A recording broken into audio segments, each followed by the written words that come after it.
আসসালামু আলাইকুম everyone, welcome back to my channel Nihas lifestyle.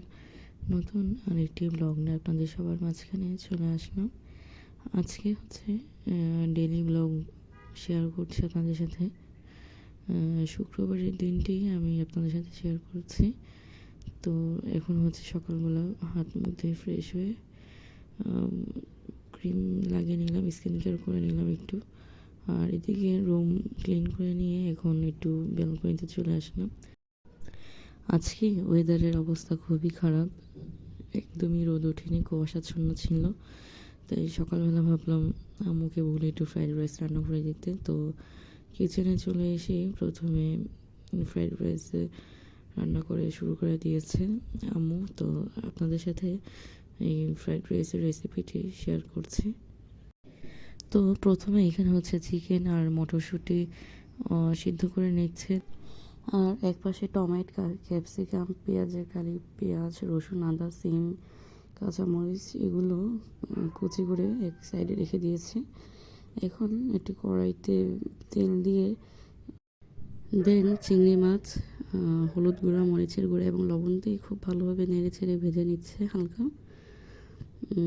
দেন হচ্ছে এটা খুব ভালোভাবে ভাজা হয়ে গেলে বা কাঁচা গন্ধ চলে গেলে এটা এক সাইডে সরিয়ে রেখে এর মধ্যে হচ্ছে ডিম ভেঙে দিব, দিয়ে ওইটাকে খুব ভালো করে স্ক্র্যাম্বল করে নিচ্ছি। দেন এটাকে খুব ভালো করে স্ক্র্যাম্বল করা হয়ে গেলে একটু সময় নিয়ে করতে হবে, করে দেন চিংড়ি মাছ এবং স্ক্র্যাম্বল ডিমটাকে একসাথে করে ফেলে আর একটু খুব ভালো মতো ভাজা ভাজা করে ফেলবো। তারপর এক এক করে আমরা সব ভেজিটেবলগুলো দিয়ে দিব। আপনারা যেগুলো একটু শক্ত টাইপের ভেজিটেবল আছে ওগুলো আপনারা আগে দিবেন, দেন সফট বা একটু তাড়াতাড়ি সিদ্ধ হয়ে যায় যেগুলো, ওগুলো একটু পর দিবেন। তো প্রথমে হচ্ছে আমরা এখানে মটরশুঁটি দিয়ে দিচ্ছি। তো এটা যেহেতু সিদ্ধ হতে টাইম লাগে তাই এটা আগে দিয়ে দিলাম। তারপর হচ্ছে এখানে ক্যাপসিকাম, পেঁয়াজের কালি, টমেটো সব একসাথে দিয়ে দিব। তারপর পেঁয়াজ, টমেটো, কাঁচামরিচ সব একসাথে দিয়ে খুব ভালোভাবে একসাথে সব কিছু আবারও মিশিয়ে নিব যেন হালকা একটু স্ক্রাঞ্চি টাইপের হয়। তারপর এক এক করে আমরা এটার মধ্যে সয়া সস, টমেটো কেচাপ বা টমেটো সস, তারপরে চিলি সস যদি থাকে আপনাদের কাছে, এক এক করে সব কিছু দিয়ে দিব। টমেটো কেচাপ আর সয়া সস হচ্ছে আন্দাজ মতোই দিয়ে দিয়েছি। এটা আসলে মাপিনি, আমরা মাপ করে দেইনি, চোখের আন্দাজেই দিয়ে দিয়েছি। দেন এটাকেও আবার খুব ভালোভাবে মিক্সড করে নিতে হবে। আর এতে আমরা সামান্য পরিমাণে চিনিও দিয়েছিলাম, হাফ টেবিল চামচের মতো। দেন এটা এখানে আগে থেকে রেডি করা ভাত আমরা দিয়ে দিচ্ছি। দেন এটাকে আবারও খুব ভালোভাবে নেড়ে ছেড়ে মিশিয়ে নিচ্ছি। আর চাইনিজ কিন্তু সবসময় হাই হিটে রেখে তারপরে রান্না করতে হবে, না হলে চাইনিজটা আসলে মজা হয় না। চাইনিজ সবসময় হাই হিটে রেখে তারপর রান্না করবেন, এতে চাইনিজ খাবারটা খুবই মজা হয় আর রান্নাটাও খুব তাড়াতাড়ি হয়ে যায়। আর লবণের মাপটা আপনারা একটু বুঝে শুনে দিবেন, যেহেতু সসে লবণ থাকে। সয়া সস বলেন, টমেটো কেচাপ বলেন, সব কিছুতে একটু লবণ থাকে। তো আপনারা একটু লবণের পরিমাপটা বুঝে তারপরে দেবেন। তো আমাদের ফ্রাইড রাইস রান্না হয়ে গিয়েছে, এখন একটু বেলকনিতে চলে আসলাম। আজকে কুয়াশাই যাচ্ছিল না, সকাল থেকে হচ্ছে অনেক কুয়াশা ছিল।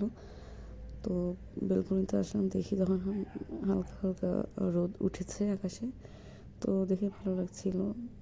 এদিকে হচ্ছে সকালে ব্রেকফাস্টটা করে নিয়েছি আমরা। আজকে সকালে ব্রেকফাস্টে হচ্ছে আমরা ফ্রাইড রাইস খেয়েছি। তো এদিকে আমার রুমে চলে আসলাম, এসে দেখি ভাই মোবাইল টিপছে আর টিভি দেখছিল ড্রয়িং রুমে বসে বসে। এদিকে দুপুরে রান্না বান্না চলছে, এদিকে ভাত রান্না হয়ে গিয়েছে, এখন হচ্ছে চিকেন রান্নার পালা। আর এই তো চিকেন তো দেখানোর কিছুই নেই, তো তবুও দেখাচ্ছি। তো এই তো রেগুলার যেভাবে রান্না করা হয়, প্রথমেই হচ্ছে এটা কড়াইতে তেল দিয়ে পেঁয়াজ কুচি, আদা বাটা, রসুন বাটা, লবণ, হলুদ,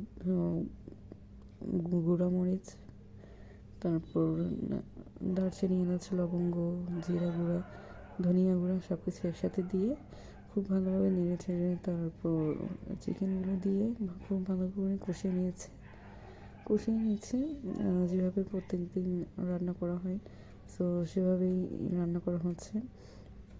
দেন কষানো হয়ে যাওয়ার পর এখন আলু দিয়ে দিল। এইভাবে আরও কিছুক্ষণ কষিয়ে ভালোভাবে নেড়ে চেড়ে পানি দিয়ে তারপর ঢেকে দিবে। তো যেভাবে রেগুলার ওয়েজে রান্না করা হয় এজ এ রেগুলার ডে, তো এভাবেই আজকের দিনটা যাচ্ছে, যেহেতু আজকে ছুটি ছিল। তো এখন আবার পানি দিয়ে দিবে যাতে খুব ভালো পরিসিদ্ধ হয়ে যায়। এখন নাড়াচাড়া দিচ্ছে, আর কিছুক্ষণের মধ্যে আমাদের রান্না কমপ্লিট হয়ে যাবে। দেন আমরা রুম ক্লিন করে নিব সবাই। দেন হচ্ছে আমরা শাওয়ার নিতে চলে যাব। আর বাবা আর ভাই তো ওরা নামাজ পড়তে চলেই গিয়েছে। তো দেন কী করে আপনাদের সাথে তো শেয়ারই করব। তো রান্না এখন প্রায় শেষের পথে। এখন হচ্ছে আবার খুব ভালো করে নাড়াচাড়া দিয়ে ঢেকে দিচ্ছে। আর এদিকে হচ্ছে আমরাও শাওয়ার নিয়ে চলে এসেছি, রুমও ক্লিন করা হয়ে গেছে। এখন সবার মিলে একসাথে খেতে বসবো। তো এখন দুপুরে লাঞ্চ করতে বসছি, দেখি কেমন লাগে। আসলে এভাবে রান্না করলে মুরগির চিকেনটা খুবই টেস্টি হয়, আপনারা ট্রাই করে দেখবেন। তো এখন আমরা দুপুরে লাঞ্চ করতে বসলাম সবাই একসাথে। বিসমিল্লাহ বলে খেয়ে দেখলাম, অনেক টেস্টি হয়েছিল। তো সবাই খুব ভালো থাকবেন, সুস্থ থাকবেন। আজকে হচ্ছে এখান থেকেই বিদায় নিচ্ছি। আর সবাই আমার চ্যানেলটাকে আর সাবস্ক্রাইব আর ফলো করে পাশে থাকবেন আপনারা সবাই, আর বেল আইকন চালু করে রাখবেন। দেন আজকে এখান থেকেই বিদায় নিচ্ছি। আল্লাহ হাফেজ।